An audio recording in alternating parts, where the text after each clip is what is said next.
I want to convince you that this is a woman. Who has heard of this name before? Oh, one person, great. But usually you get zero.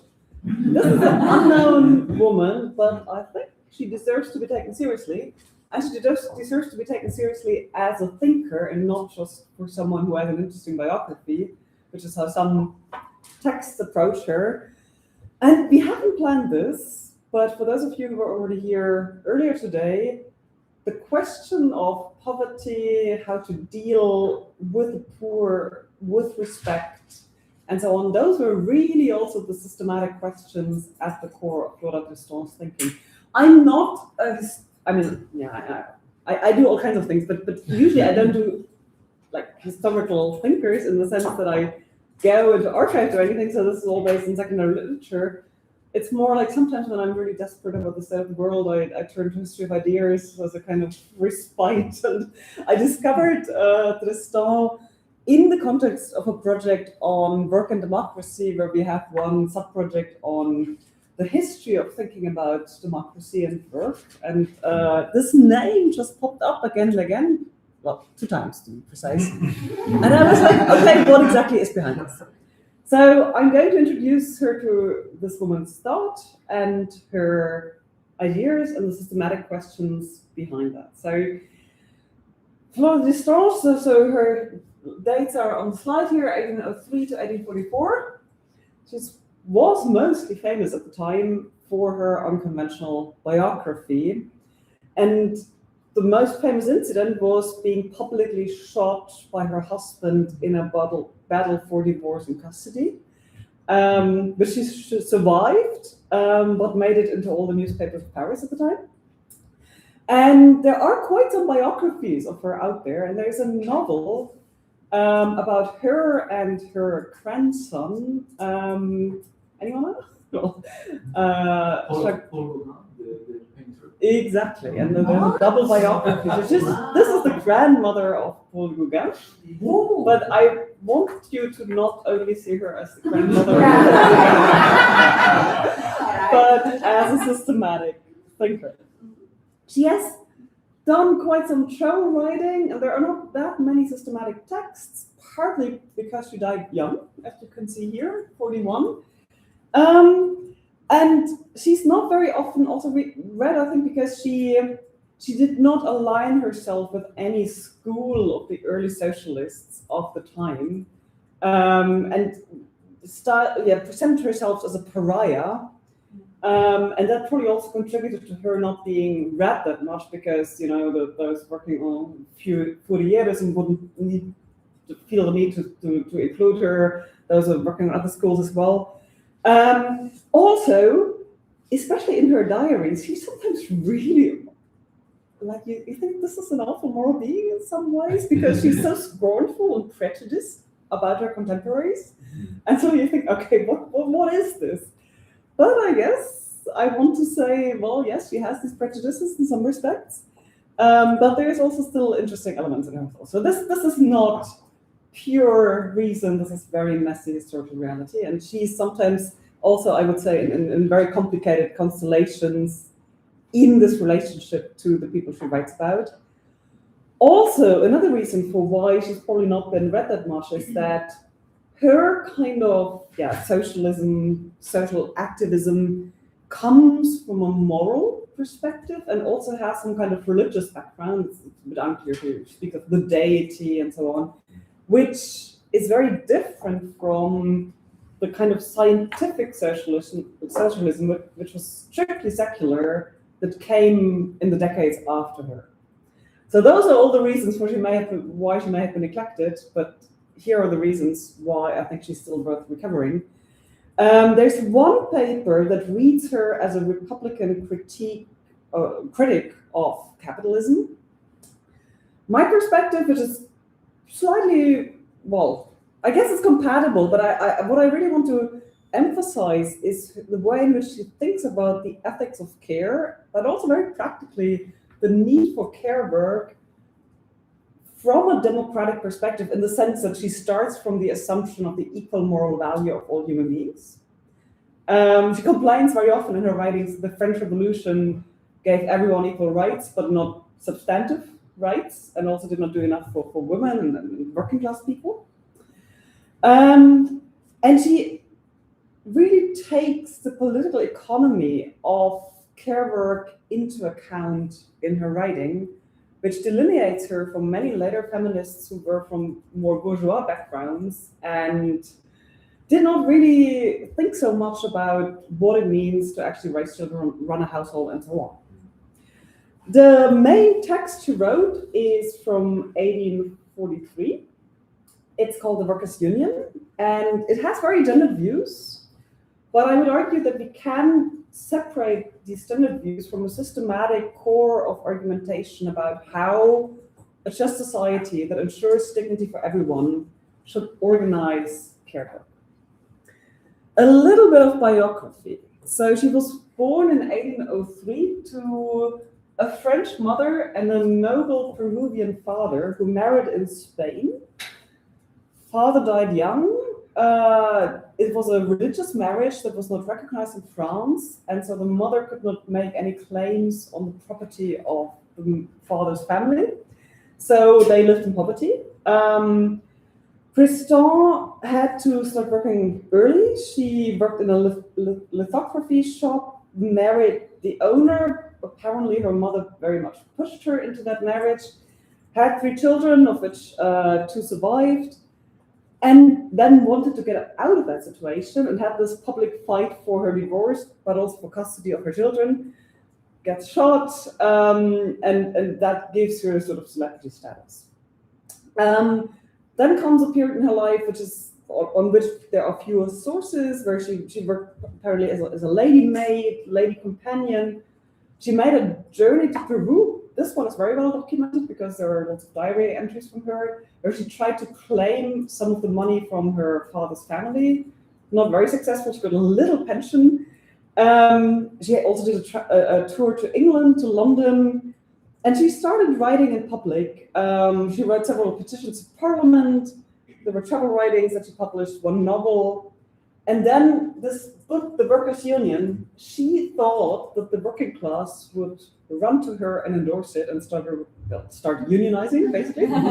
But they didn't. So she decided, if the workers don't come to me, I go to the workers. And she starts a tour through France. So first speaking at workers' associations in Paris, but then also in other French cities. Trying to convince all kinds of people of her ideas, which I'll talk about in a minute. But traveling at the time was difficult, and there were lots of germs around, and so she died very early from exhaustion and some infection in 1844.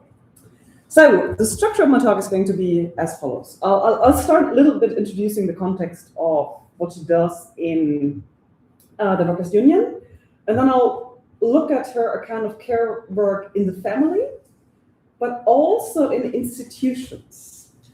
And then I want to challenge some of the readings, especially in certain camps of feminist studies, that read her very much as being that kind of person who had her maternal feeling displaced onto the working class. Maybe there's something to it, but it's not the only thing. And I want to say that there's really a very kind of political account here of what it would take to fight poverty sustainably and always being serious about the dignity of the workers themselves. And then I'll talk.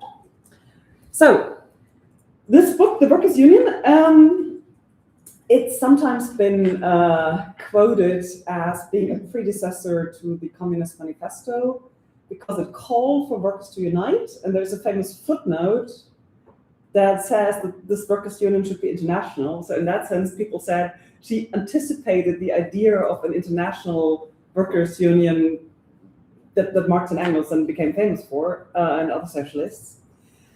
And in the whole book, which is a funny mixture of different texts, so even for her time, I think it was not the standard philosophy book, contains working class poetry and songs that she wanted to use to entice the workers to get together and unite. And it calls always in parallel for the emancipation of workers and women.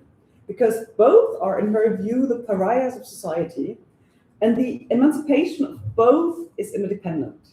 Some commentators wrote things about her like, okay, she was this first feminist socialist, and then she makes the emancipation of women somehow dependent on the emancipation of workers, because she appeals to workers, please help us emancipate women.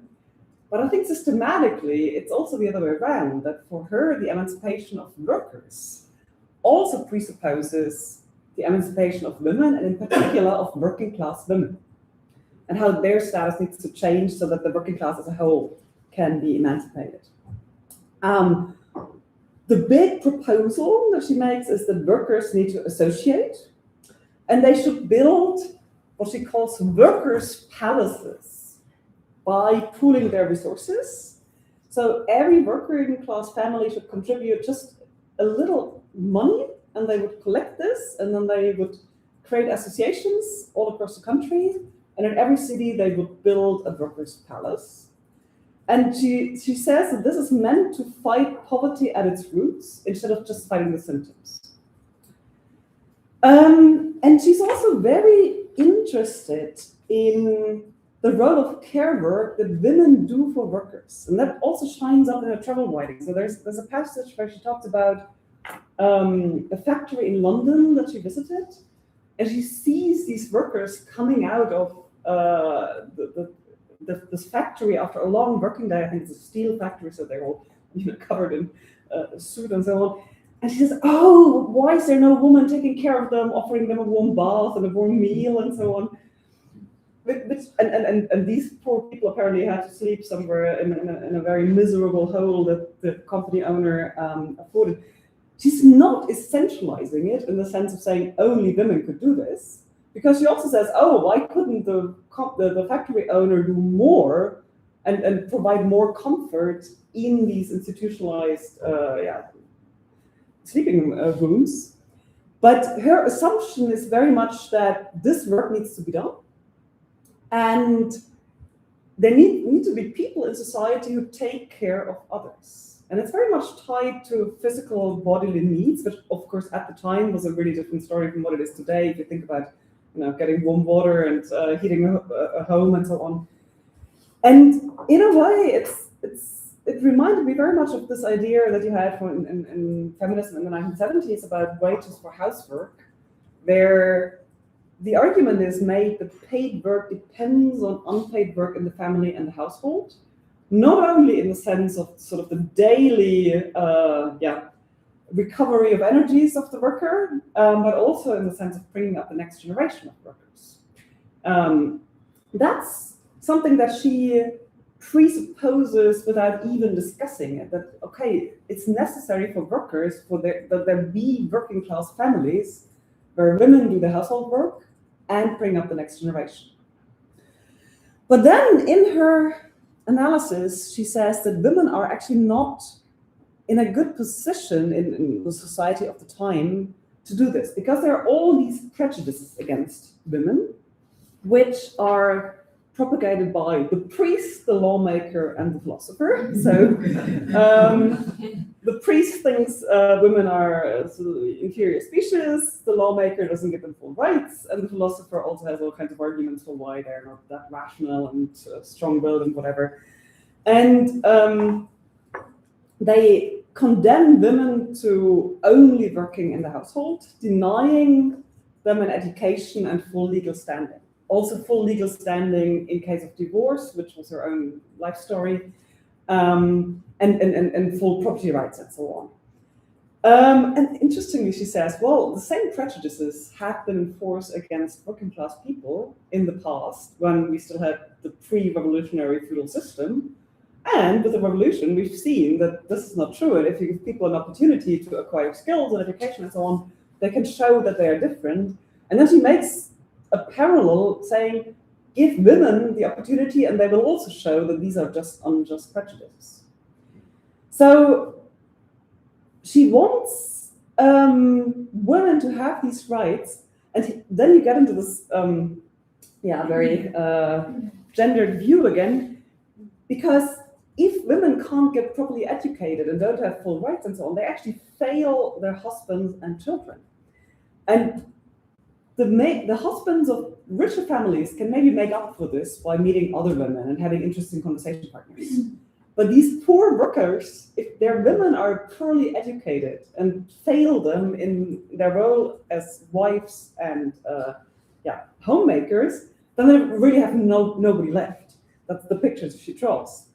So, and it's almost a kind of story of intergenerational trauma and poverty that she draws. It's a very powerful sketch where she describes how working class women as girls, when they grow up, they do not receive care and they do not receive an education. And then they treat their own children in the same way. And they're neglectful and brutal to them, and also because there are so many of the children and there's so little space and it's all too much work. So she writes, this working class woman will then be just as brutal to her children as her mother and grandmother were to her, because they have no proper education and they lack the resources for doing a good job as a homemaker. And what happens to the husbands? They don't like the chaos and the conflict at home, so they flee to the pub and they base their wages on alcohol. So that's where some of these very mean remarks come through, where she talks about working class people really as, but at the same time, she's all the time looking at circumstances. And she says in several places, I'm not blaming them, I'm blaming society. And so sometimes it sounds very prejudiced, but it's this interesting ambiguity here. And I would say that one really needs to separate several levels of the argument here. On the one hand, there are these very gender roles. Okay, she was from the 19th century. But then there's also a certain kind of sociological realism about the need for resources to do care work and to be able to run a home where you take good care of the children, you have enough to feed them, you have time for them, and you can really make sure that the next generation gets a good education. Her positive vision is one where marriage partners are really legally equal, and she says that then they can be to each other associate, friend, and companion. And she writes about how they could then discuss, the husband's work option, and the woman could be a kind of coach for the husband. And she doesn't seem to assume that women would really do the same kind of work, but it seems to be more the kind of picture where the woman has the same status because there is a division of the spheres of life where each of them does their job. And women in this role, if they are legally equal and well educated, can then play a positive role for the children and for the husbands, and they become good educators for the children who can then break out of this intergenerational cycle of poverty and earn a good living. She does not do something that you almost want her to do when you read all this stuff, namely to call for the fathers to be also active in family work. That was probably just not imaginable at her time. At least it's not there in the text. But it's kind of the thread earner picture. A good father would then work harder outside of the house to have more money available for little presents for the kids and for going out with them and educating them even more. So that's more the kind of vision. In that respect, it's pretty bourgeois.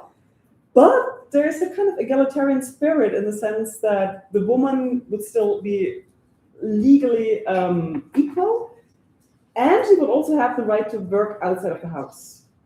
And it's not really clear how she imagines this. Maybe it would become some kind of part-time work, or what was pretty common at the time was that you would take on certain forms of commissioned work, for example, in the textile industry. Maybe that's also the kind of stuff she's imagining. But what's really interesting is how seriously she takes this role of care work in the family. And she does not ever consider that it could somehow be outsourced and some other women could do it. You get these realities of international care chains. She's really very much aware of this taking time, this requiring energy, and this needs to be done. So one almost wonders whether she could also have imagined egalitarian families where parents share this kind of work equally or in whatever way they decide to do. It's not in the text, but the spirit is sort of going in this direction, I would say. But care work in the family is not the only type of care work she thinks about. The second bit, and that's sort of the big innovation, you could say, is that she imagines these workers' palaces. Now, it's of course, in the context of the time, you already had other socialists imagining all kinds of shared settlements, the phalansteres, and so on. So it's not completely, the first time ever someone would have thought about this, but it is pretty interesting. And she writes in the preface to the second edition that this was the idea that everyone loved most about the book and took up most. And the workers apparently really liked this. These palaces are meant to be a kind of combination of boarding schools, hospitals, and homes for the elderly. And they are meant to be gender equal. Although she says on the board there should be, I think, 7 men and 3 women or so. And then she has a footnote saying that's a kind of concession to the fact that at the moment we don't have so many well-educated women. So she seems to have a picture where it will take some time to get to full gender equality also on the board level. But why does she want these workers' palaces? She sees the education of the young, illness, and old age vulnerability as the 3 big threats in a worker's lives. And that's why you need social institutions where these 3 big threats for workers are taken care of. And she describes this also very much in psychological terms. This is meant to take the anxiety out of workers' lives. And these palaces are meant to be built in every district in a kind of network of committees, which then builds up to a national committee. And as I mentioned in this famous footnote, ultimately it's meant to be an international network of working class institutions. She's also very detailed on what this should look like. It should be on a pretty airy and healthy site, noble but simple architecture. She goes into much more detail how she's imagining this. And this contrasts very much with lots of descriptions in her travel writing and diaries about the absolute misery of working class dwellings, where again she's sometimes sounding very prejudiced, and also the squalor and the misery of those institutions like public hospitals or charitable institutions that did exist at the time, where workers would feel very shameful about going into these institutions. I mean, speaking to your topic, she wants being in a worker's palace to be something that would not at all be shameful. That would really be something that people could accept because it's something that's coming from their community. And where once you are in this, everyone who can joins in activities. There's education for the children. There's meant to be a kind of board of scientists educated people who are so acting as role models, mentoring, you could say. And it's really a kind of social insurance for the most vulnerable moments in a worker's life at the time. So as I said, it's somewhere between the phalansteres that you had as a vision.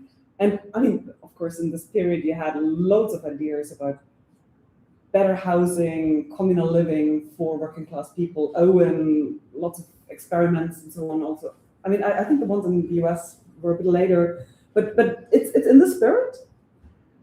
But it's also bringing in kind of welfare state ideas, because it's really about insurance in the sense that everyone pays, and then those who have the need get admitted to these institutions.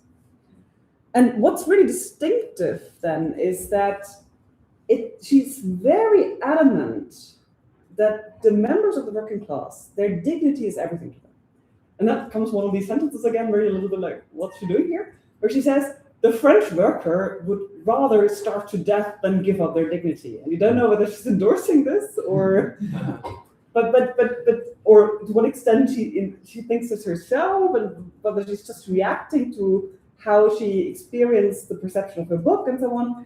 But she seems to think that if you don't build working class institutions that are really attentive to people's need for respect and dignity, it's not going to fly. and she's very much opposed to all the charitable institutions and the kind of top-down way of helping people out of poverty, which also didn't work. And there were lots of them, and she's very critical of many attempts that have existed earlier in kind of proto-associations for workers to get out of poverty. Also, there's sort of, in order to back up this appeal to dignity, there are really strong elements of self-governance by the working class in these institutions. Again, there's a little bit, it's a bit unclear to what extent she thinks it should be run all by workers, or maybe it should be run by the better educated workers. I mean, you had all kinds of hierarchies among the working class at the time, or whether you need people from other classes to support this. But it's important for her that there is no kind of top-down pity in all of this. And she says that workers love the word liberty, and this love should not be violated, and they should not have to beg for help. So, speaking about constant begging. And then also, she's kind of reflexive about how her own proposal might then also come across as a way of, well, I'm here to tell you what you need to do to save yourself. So she says, and I think this is really interesting, let it be understood that I am not claiming to trace a definitive, unalterable plan. A plan totally spelled out in advance can never be realized. Only in the process can one appreciate the most appropriate means to achieve the enterprise's success. So it's a kind of experimental approach where she wants the workers themselves to take control of the process of building this association. So those are some of the main lines of what she has to say here. Now, how to read her in general. As I said, some readings, especially in feminist history, emphasize very much that, and sort of psychologize her maybe also a lot, there's this kind of maternalist attitude towards the working class. She tells them they should read better books. They read crappy books, that they should read better books. And then she comes with a list.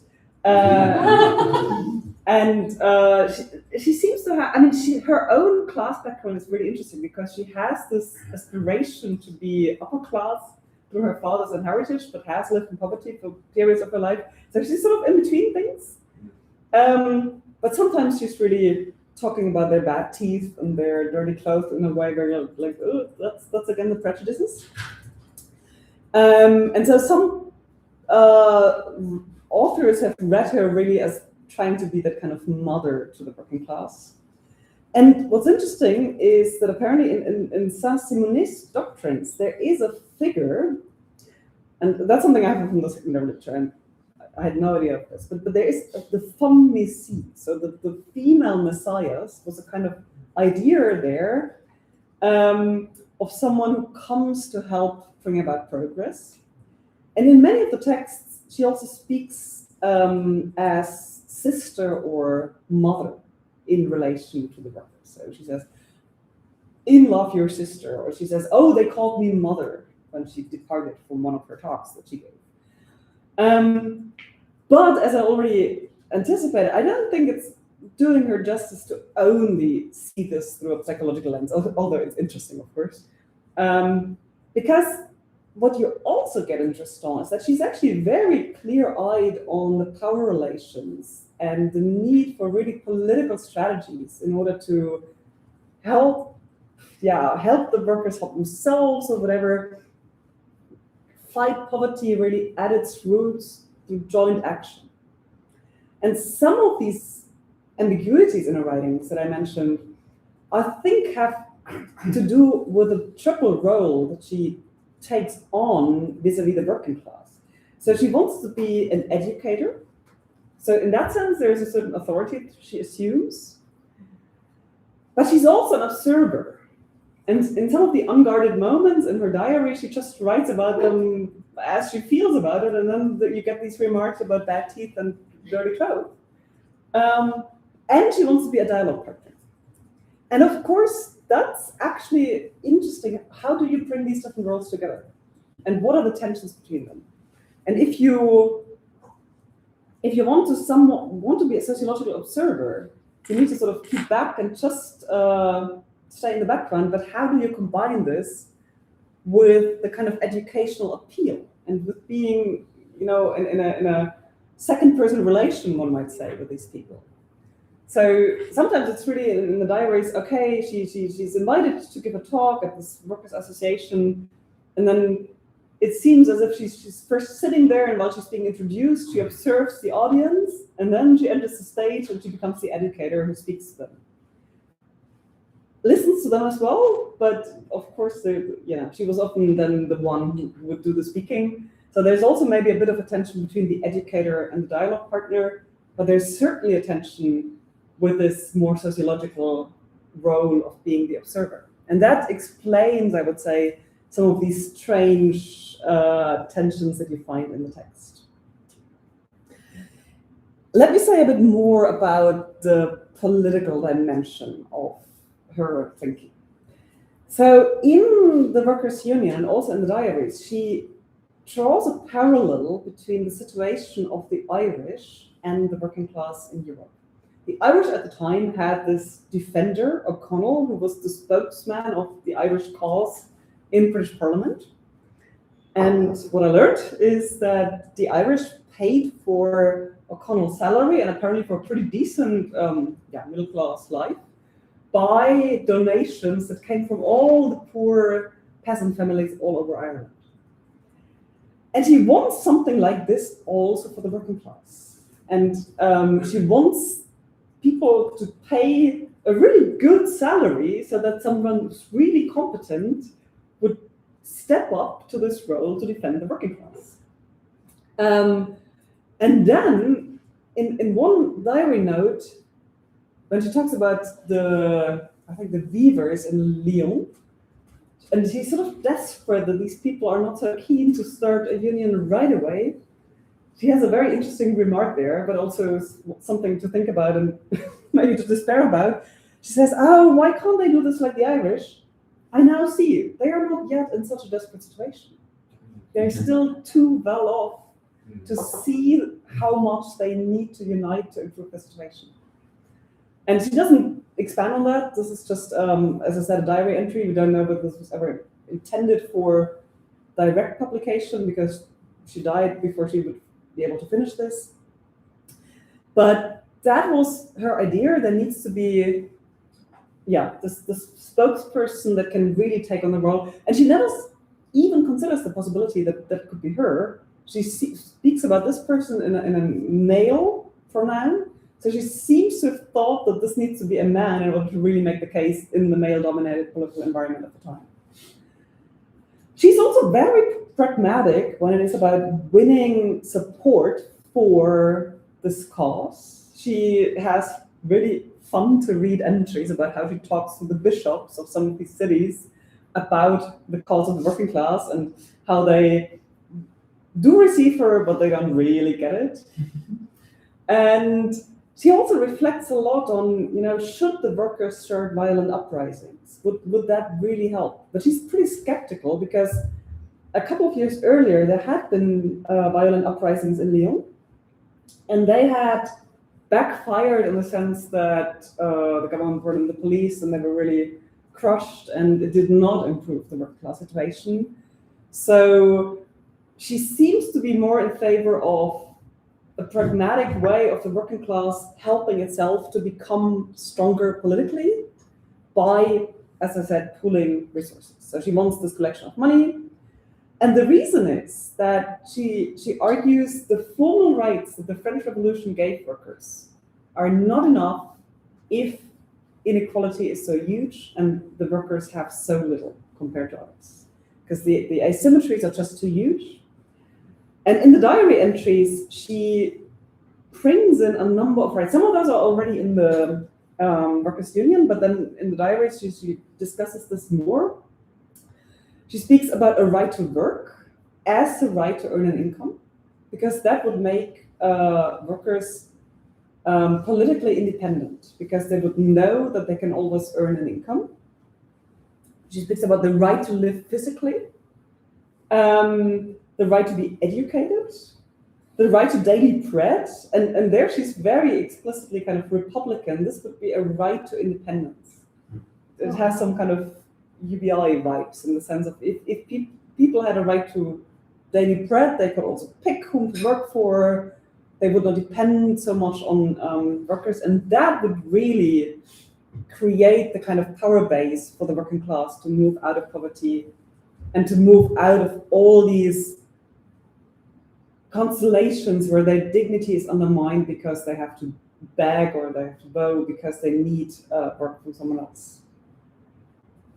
So I would say that it's a kind of political economy perspective in the sense that she is really interested in how political, legal rights and economic conditions hang together. And she's very clear that the legal side on its own is not enough. And in order to make the sort of the promise of the French Revolution a reality for the working class, including the women of the working class, they need these other rights that would fill in for sort of, that give them the opportunity to do something with the formal rights they have. So maybe she starts out with displaced motherly feelings, but you could say that in a way she wants these children to grow up and take care of themselves and take their own initiative. And she's in this interesting tension that Alice also describes, that she wants to help. She's more privileged than these people, but she wants them to be able to take steps that preserve their own dignity and that ultimately abolish the asymmetry in which she still stands for them. So I think this is still a very interesting proposal for thinking about poverty and dignity and the relation between political and economic rights. I would say it's really not fair to treat her just as a footnote to intellectual history and a predecessor of later thinkers. And these questions she raises about private and public care, those questions remain relevant, and we may not like her answers, and of course a lot of it is insufficient, but I think she really asks the right questions, and she takes care work seriously in a way that quite a few later feminist thinkers haven't. Maybe became because they came from different backgrounds, or it was just not their main focus, or whatever. But she really saw it as an urgent, interdependent demand to emancipate the care workers, so the women, and the working class people at the same time. And this is an argument that you can, I think, separate from the fact that she remains very gendered in assuming that the care work needs to be done by women. In which respect that she's just a child of her time, and this one interesting footnote about the international union is certainly worth noting, but this other footnote about, okay, we don't have enough educated women yet to go for full equality, that I think is systematically also very interesting because it points to this aspiration that you don't stick to a situation where men still have a majority in certain committees, but you really get to true equality. And I think the other point to really take away is this focus on dignity and on securing not only formal rights, but substantial rights, and connecting the economic and the legal realm. That remains, I think, very relevant. That's it for me, and now I'm very happy to answer questions on the